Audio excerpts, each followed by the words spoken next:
ایک فوجی آفیسر تھا سول وردی میں نے کہا سر میرے پاس بھارتی جاسوس ہے میجر. اس دور کی اگر بات کریں تو ایک بھارتی جاسوس جو ہے وہ بھی پاکستان میں گرفتار ہوا، رویندرا کوشک، جسے بلیک ٹائیگر بھی کہا جاتا ہے. دشمن ملک کو یہ پتہ لگ گیا تھا پاکستان کی ایٹمی تنصیبات کے حوالے سے. اس جاسوسی میں کیا ہوا، کیسے ہوا، رویندرا آیا کیسے، پاکستان کے باقی شہروں میں رویندرا کی نشاندہی پر، اس کے کہنے پر، اس کی مخبری پر کیا کیا آپریشن ہوئے اور جو راز باہر آئے وہ میں آپ کو ڈیٹیل بتاتا ہوں.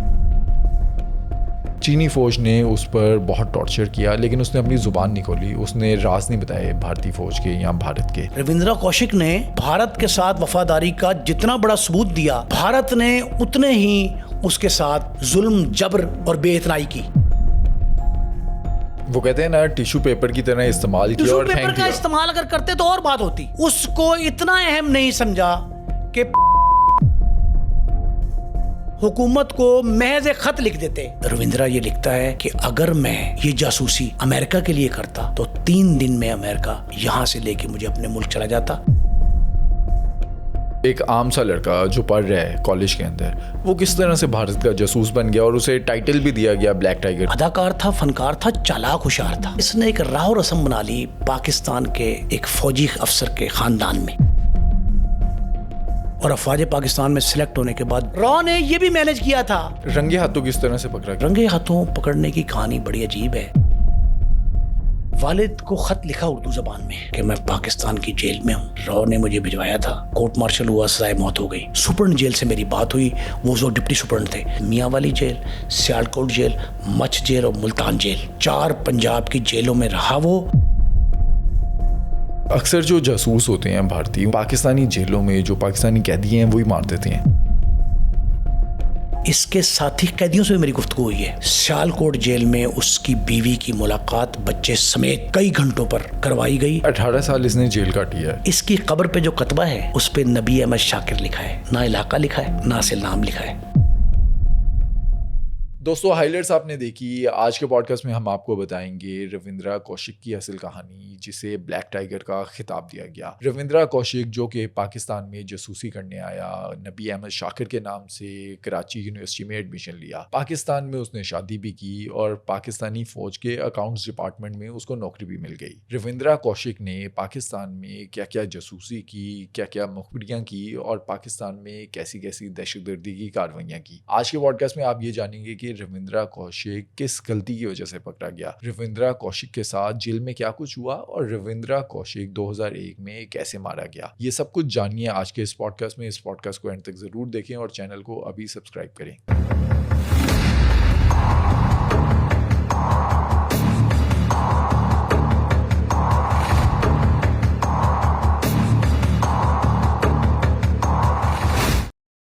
نعیم صاحب، آپ کو یاد ہوگا آج سے کچھ مہینے پہلے ہم نے ایک پوڈ کاسٹ کیا تھا اجاز بٹ کا. اجاز بٹ نے اپنے پوڈ کاسٹ میں بتایا کہ وہ کسی کام کے سلسلے میں انڈیا گئے.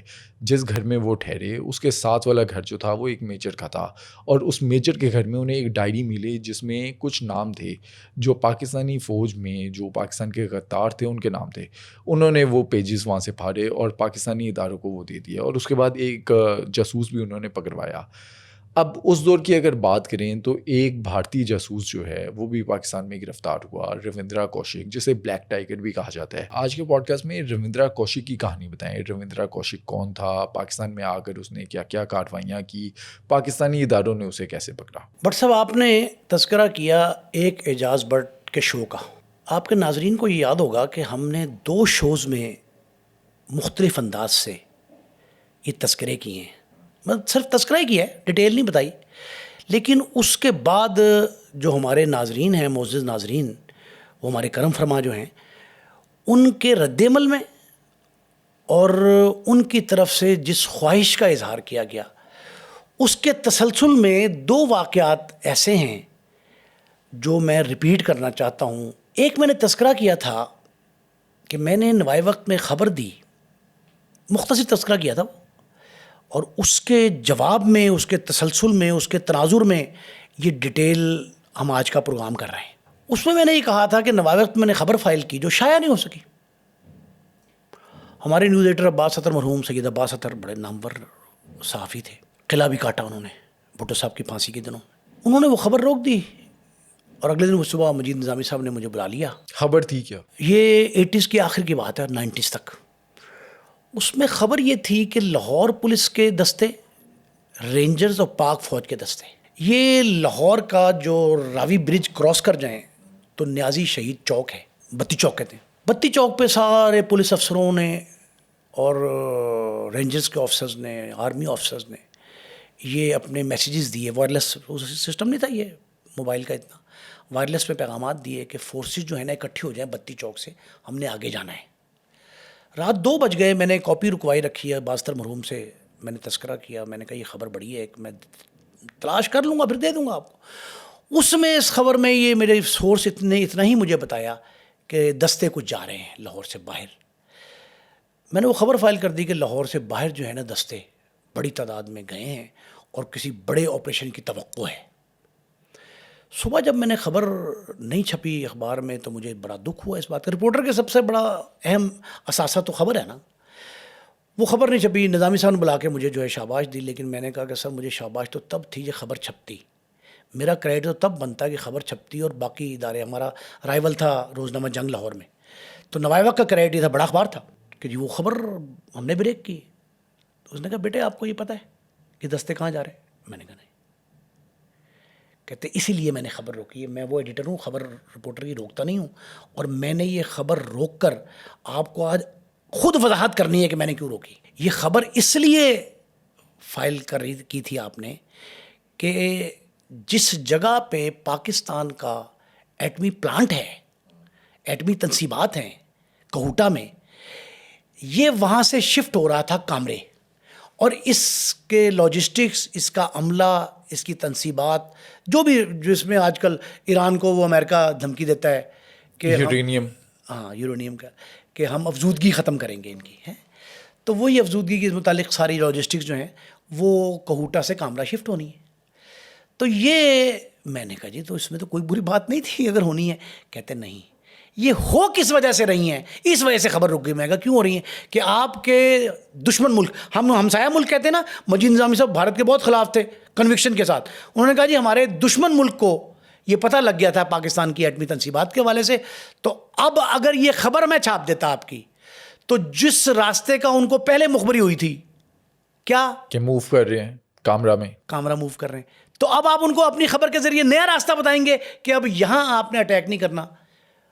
اس خبر کا ماخذ بھی یہی شخص تھا، رویندرا کوشک، جس کا آج ہم نے تذکرہ کرنا ہے. اور بالخصوص وہ جو کرائم تک ہمارے کاؤنٹر پارٹ جو انڈیا میں ہیں، جی شمس طاہر خان صاحب، بہت نالج ہے ان کا.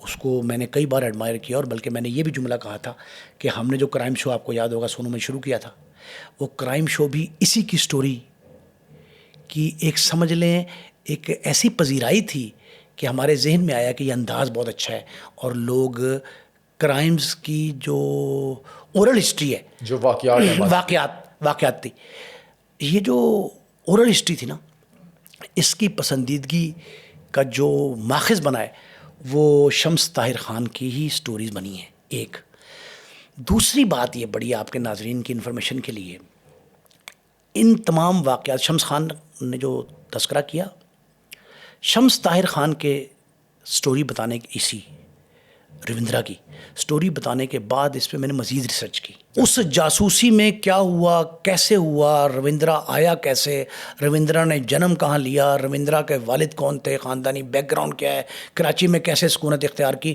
پاکستان کے باقی شہروں میں رویندرا کی نشاندہی پر، اس کے کہنے پر، اس کی مخبری پر کیا کیا آپریشن ہوئے. اس کا ایک اور پہلو، وہ ہر جاسوس کے لیے بالعموم اور بھارتی جاسوسوں کے لیے بالخصوص ایک بہت بڑا پیغام ہی نہیں، سبق بھی ہے. رویندرا کوشک نے بھارت کے ساتھ وفاداری کا جتنا بڑا ثبوت دیا، بھارت نے اتنے ہی اس کے ساتھ ظلم، جبر اور بے اتنائی کی. وہ کہتے ہیں نا ٹیشو پیپر کی طرح استعمال کیا. ٹیشو پیپر کا استعمال اگر کرتے تو اور بات ہوتی.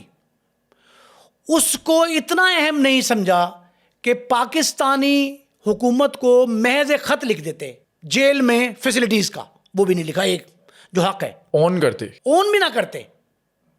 4 واقعات میں بھارتی جاسوس، 4 واقعات میں رویندرا کوشک کے بعد چھڑوائے گئے.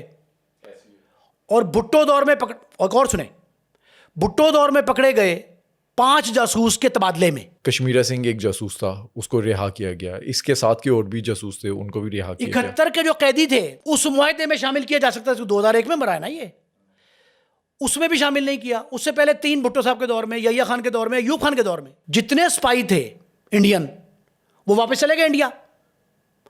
اور یہ جو ایک اور جاسوس جس نے پکڑوایا اس کو، جس نے پھنسایا اس کو، پکڑوایا کیا پھنسایا اس کو، روندرا کو، عنایت مسیح، وہ بھی ہندو تھا. یہ ہندو تھا، روندرا مسلمان کے روپ میں آیا. وہ ہندو تھا، عیسائی کے روپ میں آیا پاکستان میں. اس کے ساتھ 3 وہ غزنوی اور دوسرے لوگ جو تھے وہ 3 چھڑوائے گئے. تو اگر ان کو چھڑوایا جا سکتا تھا تو یہ میں نے اس لیے بات آخر کی انتہا کی ابتدا میں کی ہے تاکہ بھارت کی ہٹ درمی اس کے جاسوس کے لیے بالخصوص جو بھارتی ایجنسی را یا اس کے اور ادارے جو ہیں ان کے ایما پر پاکستان میں جاسوسی کرتے ہیں یا پاکستان سے باہر. بھارتی جاسوس ایک پکڑا گیا ابھی ریسنٹ میں امریکہ سے، جس کا نام ہے لارنس بشنوئی کا بھائی ہے، سگا بھائی، جو بھارتی جیل میں قید ہے تہاڑ جیل میں، اس کا چھوٹا بھائی انمول بشنوئی. اس پہ بھی بھارت نے الزام لگایا کہ یہ بھارت کے لیے جاسوسی کر رہا تھا امریکہ کو. وہاں پکڑا گیا، استنبول میں، کینیڈا میں، جہاں جہاں بھارتی جاسوس پکڑے گئے. ان سب کے لیے سبق ہے کہ بھارت اپنے اوپر جان فدا کرنے، ہتھیلی پر جان رکھ کر اس کی مخبری جاسوسی کرنے کے لیے ہر حد تک جاتا ہے. اس کو بھارت چھڑوانا دور کی بات ہے، جان بخشی دور کی بات ہے، اپیل اور بات ہے. بھارت اس متعلقہ ملک پاکستان سے اس کی فیسیلیٹیشن کی درخواست پہ نہیں کر سکا کہ اس کو جیل میں جو غیر ملکی قیدیوں کو مروجہ سہولتیں ہوتی ہیں وہ دے دی جائیں. اچھا، بھارت نے تو مانا ہی نہیں نا کہ یہ ان کا بندہ ہے. سب سے بڑا ظلم اور جبر جو 2 ہوتے ہیں نا جاسوس کے حوالے سے، وہ سن لیں. ظلم اور جبر یہ ہوتے ہیں کہ یہ کہہ کے بھجوایا جاتا ہے کہ اگر کل کلاں تم پکڑے گئے، ہمارا قابو کوئی آ گئے، تعلق نہیں.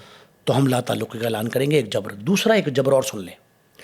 دوسرا جبر یہ ہوتا ہے کہ یہ جملہ انہیں اسپائز جاسوس کو یہ سکھایا جاتا ہے کہ تم پکڑے جانے کی صورت میں زہر پھانک لینا، راز نہیں اگلنا. یہ جملہ مشہور ہے ہندی میں جملہ ہے. زہر پھانک لینا لیکن اگلنا کچھ نہیں، راز نہیں اگلنے. اور آفرین ہے اس شخص پہ. وفاداری بشرط استواری اصل ایما ہے، مرے بتخانے میں تو گاڑو کعبے میں برہمن کو. یہ تھا بتوں کا پجاری، اسلام کا روپ دھارا تھا، اسلام کا حلیہ بنایا تھا، اسلام اپنے اندر طاری نہیں کیا تھا ہندو ہی، لیکن مرتے دم تک بھی اس نے ایک راز نہیں اگلا. اور جو راز باہر آئے اور اس کے خلاف جو کاروائی ہوئی وہ عنایت مسیح کی وجہ سے ہوئی. ڈیٹیل میں اگر جائیں، یہ جاسوس بنا کس طرح سے؟ مطلب ایک عام سا لڑکا جو پڑھ رہا ہے کالج کے اندر، وہ کس طرح سے بھارت کا جاسوس بن گیا اور اسے ٹائٹل بھی دیا گیا بلیک ٹائیگر؟ اب اس کا پس منظر سن لیں. 1952 میں 1952 میں یہ پیدا ہوتا ہے. راجستھان کا ایک محلہ ہے شری گنگا نگر، وہاں کی پیدائش. ایئر فورس میں آفسر تھے اس کے والد صاحب، پرانے آدمی تھے، اور BCom اس نے کیا. 4 بہن بھائی ہیں. 4 بہن بھائی، دوسرے نمبر پہ تھا بڑی بہن، پھر نیچے 2 چھوٹے، ایک چھوٹی بہن ایک چھوٹا بھائی. 4 بہن بھائی، ماں باپ، 6 افراد کا کنبہ. شری گنگا نگر جو ہے وہاں کا رہنے والا. ایکٹنگ کا اسے شوق تھا. ایکٹنگ ایک شوق ایکٹنگ ہے. میں آپ کو over all extra curricular activities بتا رہا ہوں، غیر نصابی سرگرمیاں.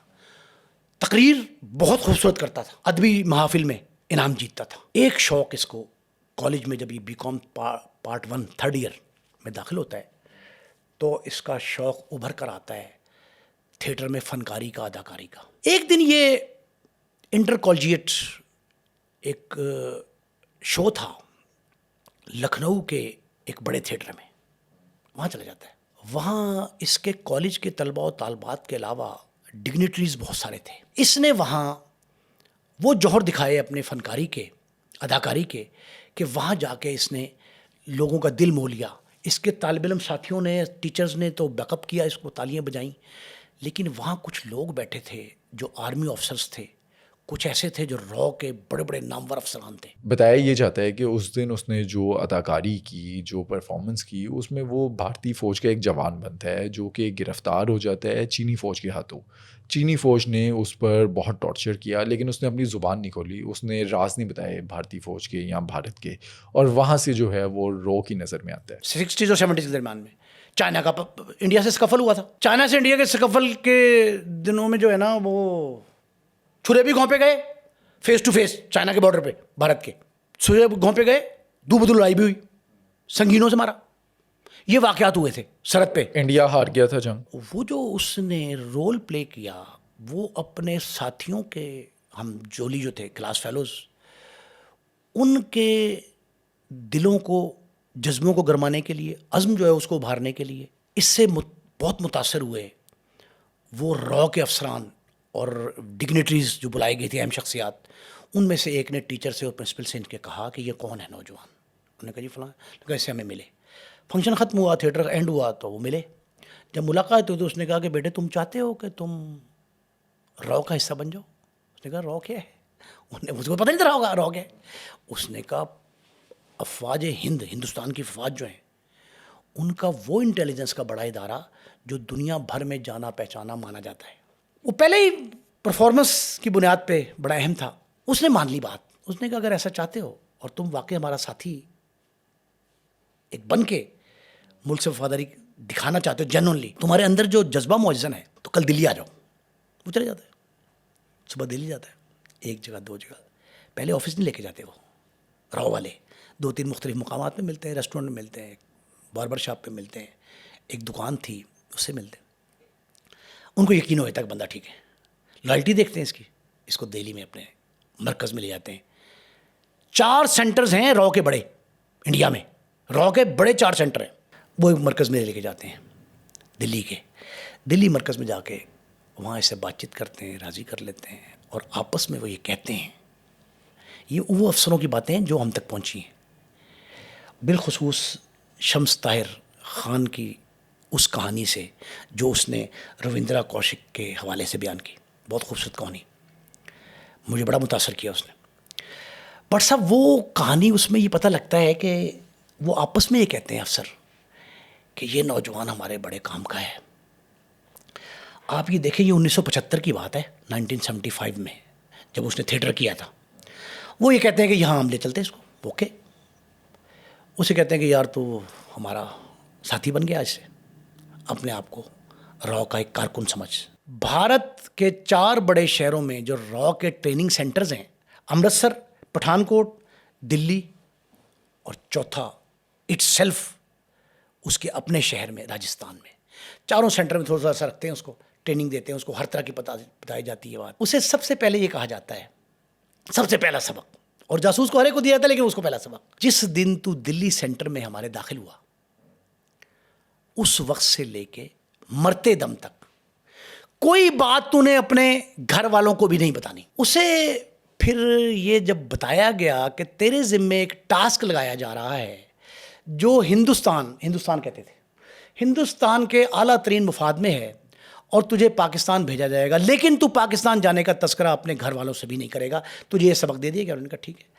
6 ملکوں کا چھوٹا وزٹ رکھا تاکہ یہ پاکستان بڑا ٹارگٹ ہے, وہاں جانے سے پہلے ٹرین ہو جائے کہ کسی نئی جگہ پر جا کر اپنے آپ کو ایڈجسٹ کیسے کرتے ہیں. اچھا, را نے اسے ٹریننگ کیا کیا دی پاکستان میں جب مشن پہ بھیجنا تھا, تو کیا کیا سکھایا؟ اسے سب سے پہلے تو اپنا مخبری کا نیٹ ورک, اپنا کہ تو نے کہاں سے مخبری لینی ہے وہ بتایا گیا. پھر اسے اسلحے کی ٹریننگ دی گئی کہ اسلحہ کیسے چلانا ہے. پھر اسے گرفتاری سے بچنے کی, فرار کے راستے بتائے گئے. اسے ہر وہ طریقہ سکھایا گیا جس کے ذریعے وہ کہیں اور جا کے. دوسرا اہم پہلو, اسے کہا کہ تو جس ملک میں جائے گا جیسا دیس ویسا بھیس, تو نے وہاں مسلمان بن کے رہنا ہے. ایک پہلی چیز جو اسے سکھائی گئی وہ اسے اسلامی عقائد, اسلامی تشخص, اسلامی رہن سہن, اسلامی رسوم و رواج اور اسلامی لباس زیب تن کیسے کرنا ہے, نماز کیسے پڑھنی ہے.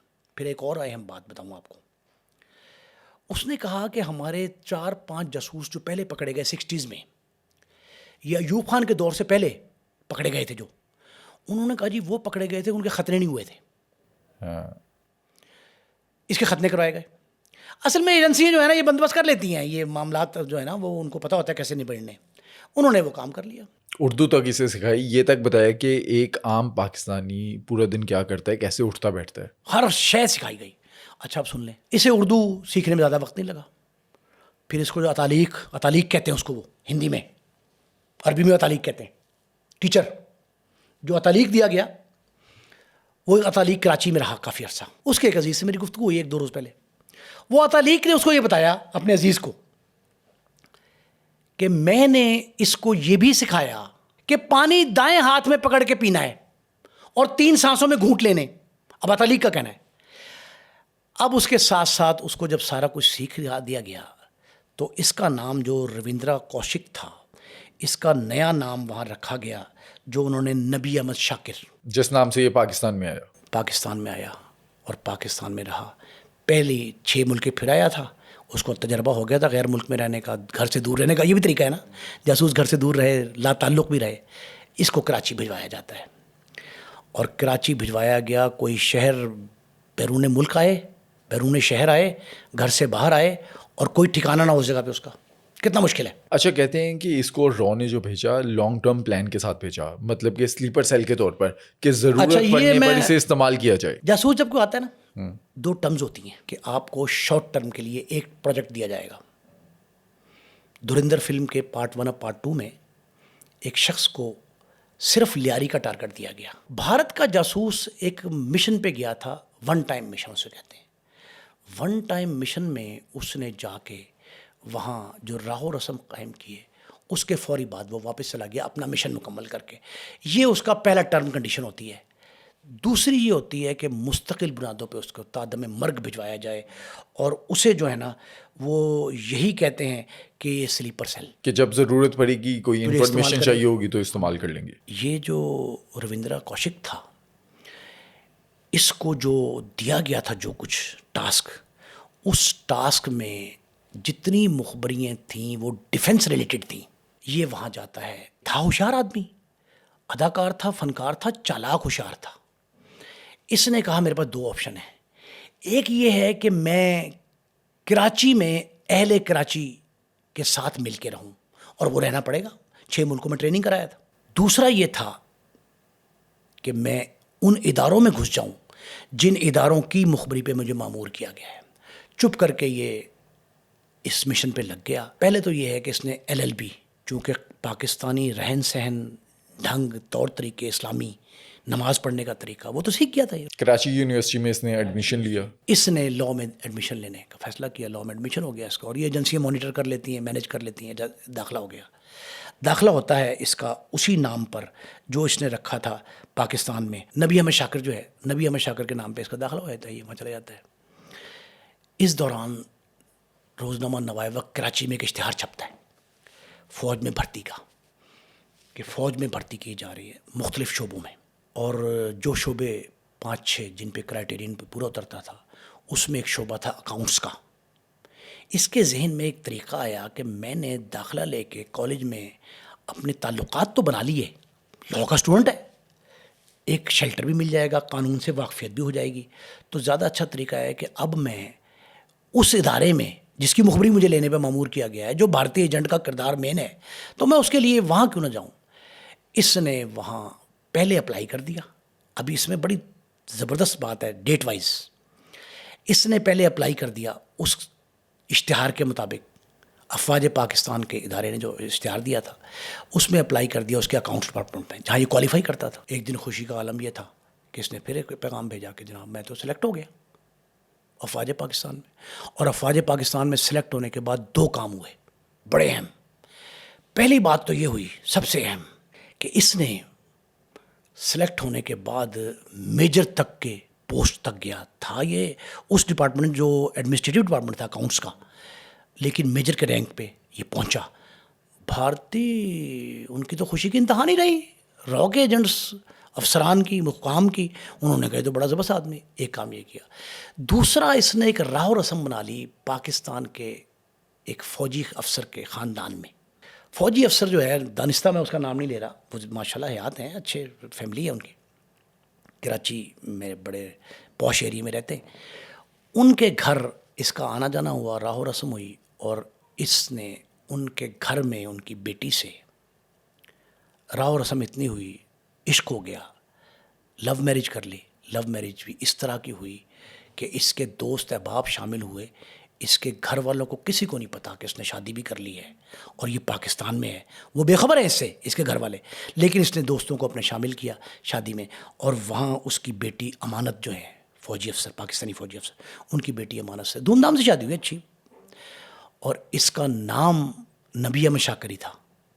کسی کو نہیں پتا. کسی نے بیک گراؤنڈ چیک نہیں کروایا کہ اس کے ماں باپ, گھر والے, فیملی والے کچھ چیک کروانے کی ضرورت ہی نہیں ہے بٹ صاحب. جب کراچی یونیورسٹی میں ایک طالب علم پڑھ رہا ہے, کراچی کا رہائشی ہے, کراچی کا شناختی کارڈ ہے, سارا کچھ اس کے پاس ہے. اچھا ایک اور سنیں, را نے یہ بھی مینج کیا تھا کہ پاکستانی شناختی کارڈ بھی نبی احمد شاکر کے نام کا, پاکستان کا راشن کارڈ, اس وقت راشن پہ کارڈ پہ راشن ملتا تھا نا, آٹا چینی گھی, وہ راشن کارڈ بھی اس کو لے کے دیا تھا پاکستان کا. تو وہ کراچی میں تصدیق کرنے کی ضرورت کیا تھی, سب کچھ اس کا تھا اپنا ہی. یہ وہاں چلا جاتا ہے اور خود جا کے شادی بیاہ کا رسوم و رواج طے کرتا ہے. اس کے دوست شامل ہوتے ہیں, دھوم دھام سے شادی ہوتی ہے. اس کے ہاں ایک بچے کی ولادت بھی ہو جاتی ہے. اب یہ باقاعدہ پاکستان کا ایک شہری بن کر, صاحب اولاد ہو کر, گھر بار والا, گھرستی والا ہو کر یہاں رہنے لگتا ہے, اور کسی شخص کو نہیں پتا کہ کیا صورتحال ہے. ایک پاکستانی صحافی کا میں نے پوڈ کاسٹ دیکھا, وہ رویندرا کوشک کے بارے میں بتاتے ہیں کہ نبی احمد شاکر کا جو بیٹا اریب تھا وہ بھارتی ایجنسی نے مروا دیا تھا, اس شک میں کہ کل کو یہ نہ ہو کہ وہ اپنی فیملی کی وجہ سے اپنے مشن سے ہٹ جائے. ریکارڈ پہ بات موجود ہے لیکن مصدقہ نہیں ہے, اس کی تصدیق نہیں کی جا رہی ہے. وہ کہتے ہی ہیں کہ کراچی میں اب بھی باقاعدہ حیات ہیں, بیوی اور بچہ. اب ہوتا کیا ہے, یہ کیسے پتہ لگتا ہے اس کی شادی کا؟ انہوں نے تو شادی تو پاکستان کی, اس کی موجودگی ہی خفیہ تھی. تو یہ رویندرا کوشک جو ہے یہ اپنے بھائی سے بہت چھوٹے بھائی سے بہت لو کرتا تھا. اس کی شادی کا پیغام ملا, اور یہ تو کہہ کے آیا تھا گھر میں ملازمت کرنے جا رہا ہوں دبئی. اور جو ایئرپورٹ پہ چھوڑنے سے گھر والے آئے تھے وہ تو دبئی کی ایئر فلائٹ پہ چھوڑنے آئے تھے, اور جو مینیج کیا ہوا تھا را نے وہ یہ تھا کہ وہ پاکستان کی فلائٹ پہ بیٹھے گا. کراچی کی فلائٹ تھی ڈائریکٹ. اب یہ اپنے بھائی کی شادی میں جاتا ہے اور ان کو خط لکھتا ہے, پیغام بھیجتا ہے را والوں کو کہ میرے بھائی کی شادی ہے اور میں مس نہیں کرنا چاہتا. انہوں نے اگر اس کو پاکستان سے ایکس پاکستان لیو سمجھ لیں, ایکس پاکستان لیو یعنی بھارت جانے کا, اپنے اصل دیش میں جانے کی اجازت دینی تھی, تو وہ لیت و لال کر رہے تھے. تو اس نے یہاں تک کہا کہ مجھے اگر یہ نوکری بھی چھوڑنا پڑی تو میں چھوڑ دوں گا, لیکن جاؤں گا بھارت اپنے بھائی. اس نے ایک طرف تو کراچی میں کسی کو نہیں بتایا کہ میں بھارت جا رہا ہوں, دوسری طرف اس نے اپنے گھر والوں کو کہا کہ میں نہیں آ رہا ہوں, لیکن شادی میں شرکت کا اس نے فیصلہ کر لیا تھا. پاکستان میں یہ چونکہ آرمی کے اکاؤنٹس میں کراچی آفس بیسڈ تھا, وہاں ملازم تھا باقاعدہ اور بڑے عہدے پہ پہنچ گیا تھا. چھٹی کیسے لی اس نے؟ اس نے لکھا کہ میں عمرہ کرنے جاتا ہوں سعودی عرب, اور نبی احمد شاکر اسی نام سے. اس نے کہا کہ میں عمرہ کرنے جاؤں گا. لوگ تو اسے مسلمان ہی سمجھتے تھے, انہیں کیا پتا کہ بھارت جاسوس اور ہندو ہے. اس کو انہوں نے, پاکستان میں تو کوئی بھی ادارہ محکمہ سرکاری ہو نجی ہو, وہ عمرے حج کی چھٹی سے تو انکار نہیں کرتا. اب اس کو اجازت مل گئی. یہ اسی طرز پہ یہاں سے سعودی عرب سے دبئی, دبئی سے پھر انڈیا یہ جاتا ہے. بھائی کی رسوموں, جتنی شادی کی رسومات تھیں ان میں شرکت کرتا ہے. شرکت کر کے اور ان سے یہی کہتا ہے کہ میں دبئی سے آیا, بھی دبئی سے تھا, کہ میں دبئی میں ملازمت کرتا تھا, وہاں سے یہاں کو دبئی کی فلائٹ پہ آیا تھا. اچھا, کہتے ہیں کہ جب یہ اپنی فیملی سے ملتا ہے تو اس کی فیملی کہتی ہے کہ اب تمہاری شادی بھی کرنی ہے, اور وہاں پر یہ بتاتا ہے کہ میں نے دبئی میں شادی کر لی. اس کے حلیے کی تبدیلی سے ان کو شک گزرتا ہے. انہوں نے کہا جی کہ وہاں جس طرح کا ماحول تھا, جیسا دیس تھا ویسا بیس تھا میرا, تو میں اسی حلیے میں رہا. پھر وہ کہتے ہیں چلو ٹھیک ہے, تو ہم تمہاری بھی شادی جو ہے نا یہاں پلان کرتے ہیں, اور تمہارے لیے ہم نے رشتہ دیکھا ہے. ماں اسے جب یہ کہتی ہے, اس کا باپ, اب میں آپ کو ایک اور بات بتاتا ہوں بڑی اہم. باپ تھا اس کا ایئر فورس افسر, عسکری ماہر تھا, اچھا افسر تھا. وہ بھی بے خبر رہا اس سارے معاملات سے, لیکن مرتے وقت اس کو خبر ہوئی تھی کہ میرا بیٹا کس پرابلم میں آیا ہے اور وہ کہاں ہے. اس سے پہلے تو سب کو یہی پتا تھا کہ معاش کی غرض سے, روزگار کی خاطر یہ دبئی میں. جب اس کے گھر والے پریشر ڈالتے ہیں کہ تیری شادی ہم نہیں کرنی ہے, تو تب یہ بامر مجبوری یہ کہتا ہے کہ جناب لا آف لینڈ کے تحت مجھے وہاں کی پی آر لینے کے لیے سکونت کی خاطر مستقل شہری بننے کے لیے شادی کرنا ضروری تھا. میں نے ایک شادی کر لی ہے اور اب میری بیوی پریگننٹ ہے. اس وقت بچہ نہیں ہوا تھا جب یہ گیا. میری بیوی جو ہے زچگی کے عالم میں ہے اور اولاد ہونے والی ہے. تو میں اب یہاں شادی نہیں کروں گا. اب ایک اور بات ہوں، اب امانت سے جو اس کی شادی ہے وہ اسلامی طریقے پہ نکاح ہوا ہے، کورٹ میرج نہیں ہے، مسلمان کی حیثیت سے شادی تھی. جب یہ سارا کچھ ہوا تھا تو اس نے اپنے گھر والوں کو یہ نہیں بتایا کہ اس انداز سے ہوا. انہوں نے کہا کہ دبئی کے لاء کے تحت جو ہے نا میں نے میرج کی. یہ خیر اتنی اطلاع دے کے واپس آ جاتا ہے پاکستان. اسی راستے سے پہلے سعودی عرب پھر دبئی. وہ مجبوری تھی اس کی. اس نے فلائٹ لی وہی والی دبئی سعودی عرب پاکستان آیا سعودی عرب سے ڈائریکٹ. جب یہ یہاں آتا ہے تو یہ اس دوران اس کے رابطے واسطے پیغام رسانی ہوتی رہی وہاں بھارت میں. یہ نہیں کہ نہیں ہوئی، یہ ہوتی رہی، لیکن یہ اپنا کام کرتا رہا. اس کو جو ٹاسک سونپا گیا تھا وہ بھائی کی شادی سے واپس آ کر اس کے لیے بہت سرگرم ہوا، اور وہ تھا کہ پاکستان میں دہشت گردی کے نیٹ ورک کو مضبوط کرنے کے لیے انفارمیشن بھارت تک پہنچانا، را کو شیئر کرنا، وہ انفارمیشن جو پاکستان میں دہشت گردی کو فروغ دے. کہتے ہیں کہ اس نے کافی دہشت گردی کی کارروائیاں کروائی. خیبر پختونخوا، بلوچستان، سندھ میں ہونے والی بیشتر دہشت گردانہ کارروائیاں امن دشمن جو ہیں ان کے پیچھے روندہ کوشک تھا. اس کے پاس سے جو نقشے اور جو چیزیں اور جو خط و کتابت کورسپونڈنس جو تھی اس کی ڈیٹیلز ملی، اس میں اس ہر بات کا ثبوت موجود تھا جو یہ کرتا رہا. لیکن ایک بات بڑی ضروری ہے، اور لوگ جو یہ کہتے ہیں، آپ نے جو سوال کیا کہ را کو یہ شک گزرا تھا کہ اس نے پاکستان میں جو شادی کی ہے یہ نہ ہو کہ یہ ہمارے مشن سے ہٹ جائے، جو را کا مشن ہے اس سے ہٹ جائے، اور پاکستانی رنگ ڈھنگ تو اس کو پہلے سکھا دیا ہم نے، اس میں بدل جائے. مسلمان کے گھر، آرمی آفسر کے گھر شادی، پھر اس کے یہاں بیٹے کی ولادت، اس کے بعد جو ہے نا یہ را کو خیر بات کہہ دے اور پاکستان کی مخبری کی بجائے بھارت کی مخبری پاکستان کو کرتا رہے. جاسوسوں کا جو 120 ڈگری پہ ٹرن ہے نا، یو ٹرن جسے کہتے ہیں، وہ اکثر دیکھنے میں آیا ہے، اکثر، جس کی وجہ سے یہ ضروری ہوتا ہے کہ ان پہ نگاہ رکھی جائے. اچھا، 1983 میں یہ پکڑا جاتا ہے، پاکستانی اداروں نے اسے پکڑا کیسے؟ وہ بڑی کہانی ہے. بھارت نے ایک نیا جاسوس 1983 میں بھیجا، عنایت مسیح. وہ واگے کے راستے بارڈر کراس کر رہا تھا، آن فٹ پاکستان میں داخل ہو رہا تھا. پکڑا اس کا کیا مشن تھا؟ اس کو پکڑ لیا. اب وہ بالکل نیا ایجنٹ تھا. نئے ایجنٹ سے مراد یہ ہے کہ پہلی بار آیا تھا. پہلی بار تھا. وہ آیا اس مقصد کے تحت تھا کہ اس نے روندرا کو کچھ ڈاکومنٹس دینے تھے، اور وہ ڈاکومنٹس ایسے تھے جس میں وہ میں نے آپ کو بتایا نقشے بھی شامل تھے، اس میں وہ ڈیٹیل بھی شامل تھیں کہ کہاں کیا کارروائی کرانی ہے.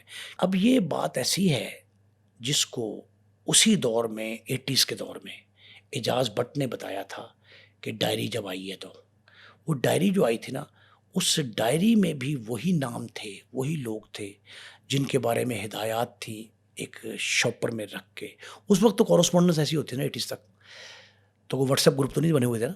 تو اس کے لیے وہ جو عنایت مسیح کو بھیجا گیا تھا، ہندو تھا وہ بھی، وہ وہاں لاہور کا بارڈر کراس کر رہا تھا. پکڑ لیا اداروں نے پکڑا. تو وہ جو روٹین میں تفتیش ہوتی ہے، ٹارچر کیے.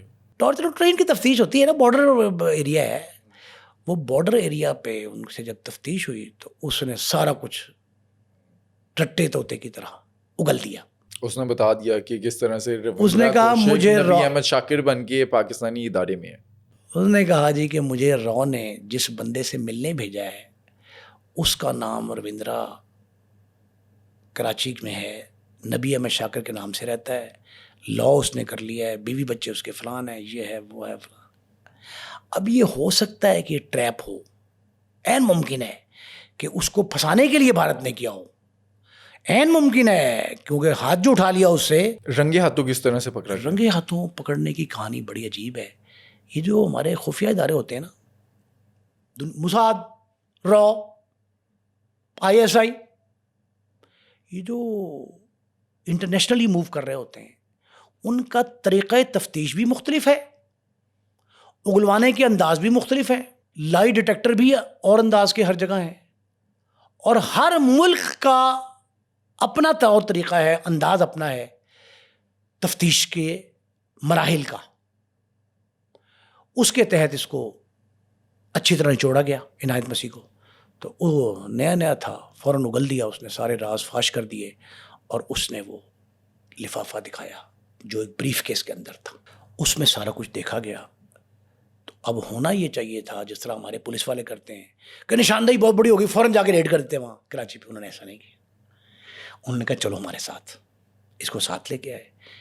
اس سے کہا تیرا پلان کیا ہے؟ اس نے کہا پلان یہ ہے کہ مجھے یہ طے کیا گیا کہ میں یہاں سے نکلوں گا, نکل کے اس کو فون کروں گا, یہاں سے کراچی جاؤں گا بائی ایئر. کراچی میں جناح پارک میں ہماری میٹنگ ہے. اس نے کہا وہ آن رکھو. اس سے اپنی موجودگی میں پھر فون کرایا کہ میں پاکستان پہنچ گیا ہوں اور میں کتنے بجے. اس نے کہا صبح 7:30 پہ ہماری آپ کی ملاقات ہے. جناح کون کہہ رہا ہے؟ رویندرا, کہ ہماری آپ کی ملاقات جناح پارک کراچی میں, اور جناح پارک میں ایک بینچ پڑا ہوا ہے جہاں جو لوگ, پہلے تم نے واک کرنی ہے, ایک ٹریک پہ چکر لگانا ہے, اور جب 1-2 چکر لگا کے دوسرے تیسرے چکر میں ٹریک پہ آ کے بیٹھ کے ساتھ ہی جو بینچ ہے اس پہ بیٹھ جانا ہے. میں بھی وہاں آ کے بیٹھ جاؤں گا, اور میں نے یہ کپڑے پہنے ہیں فلاں کے نہیں. ہمارے ادارے جو ہیں خفیہ ادارے پاکستان کے, وہ اسے ہی طے شدہ پروگرام کر. اس نے کیسے آن رکھو, رابطے میں رہو ٹیلی فون سے. وہاں پہنچ گئے, چاروں طرف سے پارک کو گھیرے میں لے لیا. اس دن 4 یا 5 صرف وہ جو آتے ہیں نا صبح واک کرنے ارلی مارننگ, وہ واکرز 4-5 ہی تھے, سادوں کو نہیں جانے دیا اندر. وہ واک کر رہے تھے. یہ جا کے بیٹھ گیا اسی طے شدہ, وہ آگے بندہ آ کے بیٹھا جس کا نام نبی احمد شاکر, اصل کیا تھا رویندرا کوشک, رویندرا کوشک تھا. اور رویندرا کوشک آ کے بیٹھا, یہ گفتگو کر رہے تھے. گفتگو 15 منٹ تک جاری رہی. سارا کچھ ہو گیا. جب وہ حوالے کرنے لگا کاغذ, اوپر سے وہ جوان آ گئے. انہوں نے دونوں کو اٹھایا, گاڑی میں ڈالا, گاڑی میں ڈال کے لے گئے. اس کے خلاف آرمی کورٹ میں کیس چلا, کورٹ مارشل سزا ہوئی, سزائے موت سنائی گئی. جب سارا کچھ ہو گیا, بھارت میں اطلاع پہنچی, کسی شخص کے کان پر جوں تک نہیں رینگی. اچھا, کہتے ہیں کہ سب سے پہلے رویندرا کوشک نے جب یہ پکڑا گیا تو جیل سے خط لکھا اپنے والد کو. والد نے خط پڑھا تو اس کے بعد ڈیتھ ہو گئی ان کی. والد کو خط لکھا اردو زبان میں, اردو سمجھتا تھا. اس نے وہ خط پڑھا اور یہ لکھا کہ میں پاکستان کی جیل میں ہوں, جاسوسی کے الزام میں رو نے مجھے بھجوایا تھا, جاسوسی کے الزام میں گرفتار ہوا, میرا ٹرائل ہوا, کورٹ مارشل ہوا, سزائے موت ہو گئی. اب میں سزائے موت بھگت رہا ہوں پاکستان کی جیل میں. جیسے سے خط پڑا اسی دوران اس کو ہارٹ اٹیک ہوا, ہسپتال لے گئے, وہاں ڈیتھ ہو گئی. اس کے بعد اس کے والد نے خط تو موڑ توڑ کر ٹیچر نے پھینک دیا تھا. وہ سامان میں سے نکلا تو پھر ایک ٹیچر ڈھونڈا گیا جس نے پڑھ کے یہ بتایا کہ والد کی ڈیتھ کی وجہ یہ خط بنا ہے.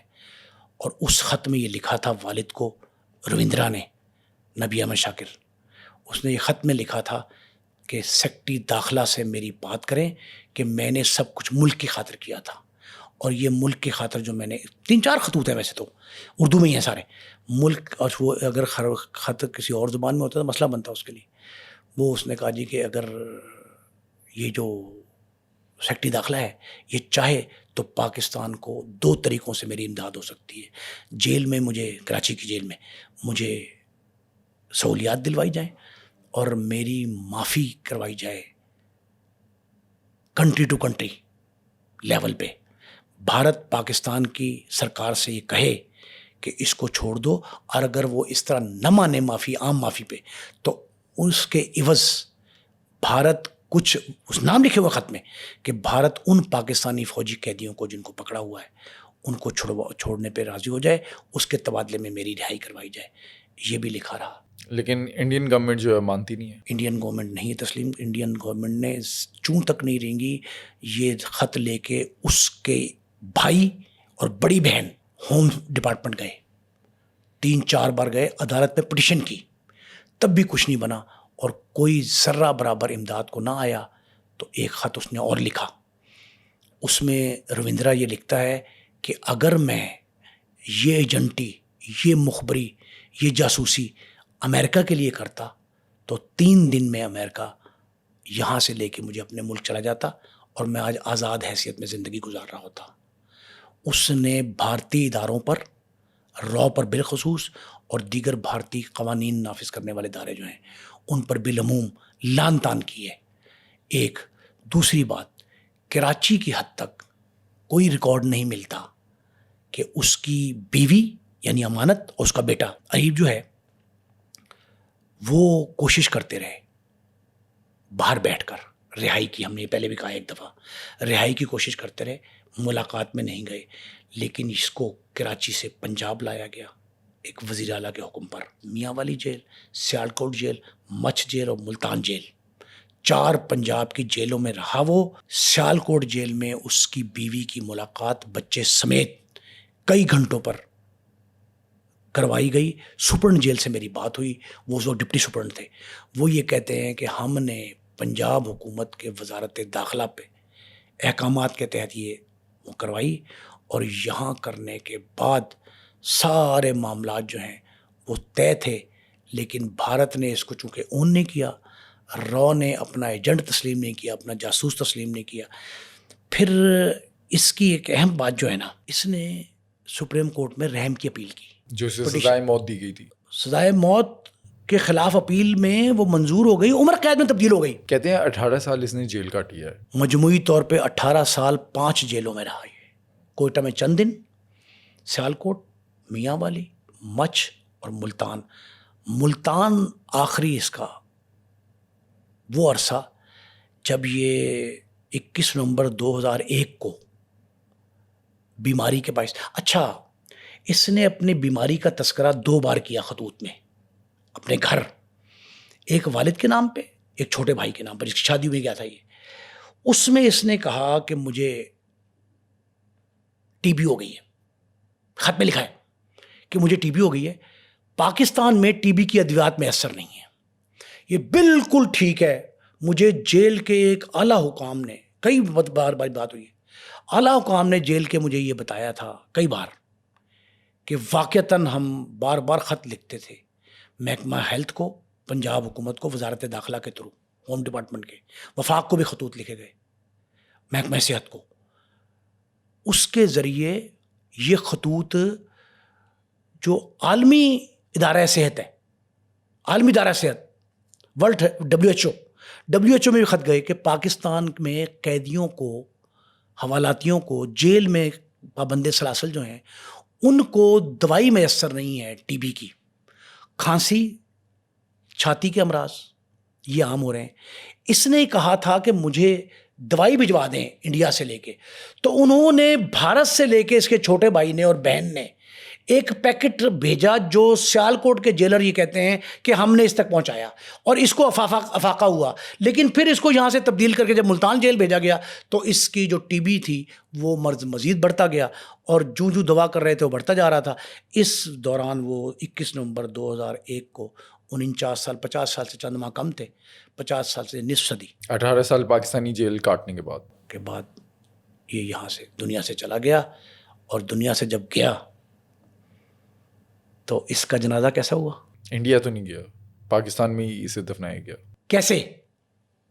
اسلامی طریقے پہ نماز جنازہ ہوئی جیل کے اندر لان میں، اور اسے ملتان کے عقب میں ایک اولیاء مزار ہے اس کے احاطے میں دفن کیا گیا. اور وہاں بہت کم لوگوں کو پتا ہے کہ یہ رویندرا کوشک ہے. اس کی قبر پہ جو کتبہ ہے اس پہ نبی احمد شاکر لکھا ہے. عمر 49 سال، پیدائش 1952، سب کچھ صحیح ہے. نہ علاقہ لکھا ہے، نہ اصل نام لکھا ہے، نہ ولدیت لکھی ہے. اچھا، اکثر جو جاسوس ہوتے ہیں بھارتی، ان کے بارے میں کہا جاتا ہے، یہ اکثر انڈیا میں بھی بات سامنے آتی ہے کہ پاکستانی جیلوں میں جو پاکستانی قیدی ہیں وہی مار دیتے ہیں، لیکن یہ ٹی بی کی وجہ سے مرا. کسی نے چیلنج نہیں کیا اس کی موت کو. یہ طبعی موت تھی. اس کا مرض اتنا بڑھ گیا تھا، 50 سال کی عمر میں یہ بوڑھوں کی طرح کھانستا تھا. اس کے ساتھی قیدیوں سے بھی میری گفتگو ہوئی ہے، اس کے ساتھ جو بند تھے. ایک بڑے عالم دین تھے جو کسی اسلامی دفعات کے مقدمے میں گرفتار تھے. وہ یہ کہتے ہیں کہ میاں والی اور سیالکوٹ میں دونوں جیلوں میں یہ میرے ساتھ رہا. دونوں جیلوں میں میری ملاقات اس سے جب ہوئی، اس نے بھارتی سرکار کا اور رو کا رونا رویا. تب اس نے یہ اس کا مطلب اعلان کر دیا تھا کہ میں بھارتی ہوں. ہاں ایک اور بات بڑی اہم ہے. امانت کے گھر والے کہتے ہیں اس کی بیوہ کے کہ جب ہمیں پتہ لگا کہ یہ بھارتی جاسوس ہے تو ہم نے اسے قطع تعلق کر لیا. اچھا, پاکستانی اداروں کے سامنے اس نے اپنا منہ کھولا, اس نے بتایا کہ کیا کیا مخبریاں جو ہیں وہ انڈیا پہنچائی. مرتے دم تک اس نے کوئی راز نہیں فاش کیا, کچھ نہیں اگلا, صرف اتنا بتایا کہ میں بھارتی ہندو ہوں اور اس مقصد کے تحت یہاں آیا تھا بس. اور میں نے جب بھیس بدلا تو کراچی میں امانت سے شادی کی, کراچی یونیورسٹی میں داخلہ لیا, عمرے کے بہانے پہ چھٹی لی, بھائی کے شادی میں شرکت کی. سب کچھ بتایا اس نے. عنایت مسیح کا اس کو پتہ تب لگا جب کورٹ مارشل ہوا. عنایت مسیح کو سزا ہوئی, سزا اس کے تو صرف معمولی سزا ہوئی نا, اس کو واپس بھی چلا گیا.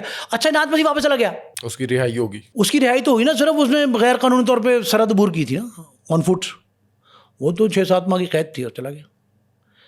اس کے علاوہ کئی قیدی تھے بھارت کے جو واپس چلے گئے, جن کے لیے بھارت نے کوشش کی. لیکن یہ جو وفادار تھا رویندرا شوکت, رویندرا کو بھارتی اداروں نے, بھارتی حکومت نے, بھارتی سرکار یعنی, یا کسی اور نے اون نہیں کیا سوائے اس کے کہ اس کو بلیک ٹائیگر کا خطاب دیا اندرا نے. وہ خطاب برائے نام تھا. اس خطاب کا آج خطاب کے طور پہ تذکرہ موجود ہے, لیکن اس کے ساتھ کوئی روح رعایت, کوئی حسن سلوک, کوئی کسی قسم کی آسائش, سہولت وہ ساتھ نہیں آئی. اور آج اس کی جو ضرورت ہے وہ اس طرح کے جاسوس جو ہیں نا, ان کے لیے یہ ایک لمحہ فکریہ ہے کہ رویندرا کوشک کے ساتھ جو کچھ ہوا, اب کوئی شخص اگر رو کا ایجنٹ بن کے پاکستان کا کسی بھی ملک میں جائے گا تو اس کو اسی طرح کے معاملات کا سامنا ہوگا. اور یہ سبق ایک بہت بڑا سبق ہے. آج 2026 میں ہم دیکھتے ہیں, کچھ مہینے پہلے کی نیوز ہے کہ پاکستان کے اندر بھارتی جاسوس جو ہیں وہ پکڑے گئے جو انڈیا کے لیے پاکستان میں جاسوسی کرتے تھے. سوشل میڈیا پر بڑا وائرل ہوا یہ کہ نارووال, بھاولپور, آزاد کشمیر, نیلم وادی میں یہاں سے 5-6 لوگ پکڑے گئے. لیکن اس سے پہلے اگر آپ کو یاد ہوگا, شہزاد بھٹی کے پروگرام میں ہم نے بتایا تھا کہ کچھ بھارتی ایجنٹ, کچھ بھارتی جاسوس, کچھ ان کے کارندے اسلام آباد سے پکڑے گئے تھے. شہزاد بھٹی نے 2 انکشاف کیے تھے. ایک اس نے کہا تھا کہ ایک مذہبی جماعت کے سربراہ پابند صلاح قید ہیں آج کل, ان کے ایک اہم وکٹ ان کی گرنے, جملہ کہا تھا انہوں نے اپنے انٹرویو میں, ہمارے ساتھ جو انٹرویو تھا کسی بیرون ملک سے, کہ ان کی ایک بڑی وکٹ گرنے والی ہے اور ان کے ایک دستے راست کو, مذہبی جماعت کے سربراہ کے دستے راست کو رو مروانا چاہتی ہے, شہید کر دیا. ابھی اس طرح کے فگرز کی نشاندہی, ٹارگٹ کرنا, ان پہ عرصہ حیات تنگ کرنا, ان کا سرویلنس یہ جاسوس کرتے ہیں. جنہوں نے یہ بتایا کہ سوشل میڈیا اکاؤنٹس کے ذریعے عورتیں جو ہیں نا بھارتی رو کے ایجنٹس ہیں, وہ خواتین, وہ ہنی ٹریپ کرتی ہیں دوستی کا بہانہ کر کے, پھر وہ رقم کا لالچ دیتی ہیں, ایزی پیسہ, کرپٹو والیٹس, بینک اکاؤنٹس, اور یہ خواتین جو ہے رو کے ایجنٹس بن کے تو یہ ان کو پھنساتی ہیں. پھانسنے کے بعد جو ہے استعمال کیے جاتے ہیں اور ان سے مخبری کرائی جاتی ہے پاکستان کے ان حساس علاقوں کی بھی. اب وادی نیلم جو ہے, اگر کسی کو اس کی حساسیت کا پتہ لگ جائے, کتنی جگہ سے بارڈر لگتا ہے اس کو, کہاں کہاں کس کس کا لگتا ہے, یہ بڑی حیران کن باتیں ہیں. تو یہ جو واقعات ہوئے ہیں اوپر تلے, ان میں درجنوں لوگ پکڑے گئے ہیں. اور یہ بالخصوص یہ جو پاک بھارت حالیہ معاملہ ہوا ہے اس میں, اور پراکسی وار جو افغانستان کے ساتھ, افغانستان کی سرحد پہ, پاک افغان سرحد پہ جو کارروائیاں ہماری افواج پاکستان دلیر سپوتوں نے کی ہمارے, ان میں جو خوارج الہند مارے گئے اور جو پکڑے گئے زندہ, ان کی ڈیٹیلز بھی یہی ملی ہیں کہ یہ پاکستان کی سرزمین پر امن دشمن کارروائیوں میں ملوث تھے, بھارت کے ٹرینڈ ہیں, رو نے ان کو پرپزلی پاکستان میں بھیجا ہے, یا پاکستان کے سرحدی علاقوں میں, خاص کر یہ جو وادی تیرا, وادی خیبر, یہ جو خیبر ضلع بن گیا اب, یہ تورخم, لنڈی کوتل, چمن, میران شاہ، یہ ایسے اب اور جو گلگت بلتستان میں واقعات 3-4 کنزیکٹیو ہوئے مسلک کے بنیاد پہ کیے گئے، ایسی ان ساروں میں نا بھارتی ایجنٹ شامل تھے، اور ان ایجنٹوں کو سبق حاصل کرنا چاہیے روندہ کے اس ایکٹ سے جو بھارت نے اس کی گرفتاری کے بعد اس کے ساتھ کیا، اور وہ را جس نے اس کو 8-7 سال کی ٹریننگ کے بعد یہاں بھیجا تھا، 6 ملکوں میں پھرانے کے بعد ساری تربیت دے کے سارے اخراجات برداشت کیے تھے اور کیا کچھ اس سے توقع رکھی تھی، اور جب وہ قابو آ گیا تو اس پہ جس طرح ہاتھ اٹھایا، یہ سب کے لیے سبق آموز ہے۔ دوستو، آج کا پوڈ کاسٹ اینڈ تک دیکھنے کا آپ کا شکریہ۔ آج کے پوڈ کاسٹ میں ہم نے روندرا کوشک کی کہانی آپ کے سامنے رکھی ہے۔ اگلا پوڈ کاسٹ آپ کس ٹاپک پر دیکھنا چاہتے ہیں کامنٹ سیکشن میں ہمیں بتائیں، اور آج کا پوڈ کاسٹ آپ کو کیسا لگا اس حوالے سے اگر آپ کا کوئی بھی سوال ہے تو کامنٹ سیکشن میں ہم سے شیئر کریں۔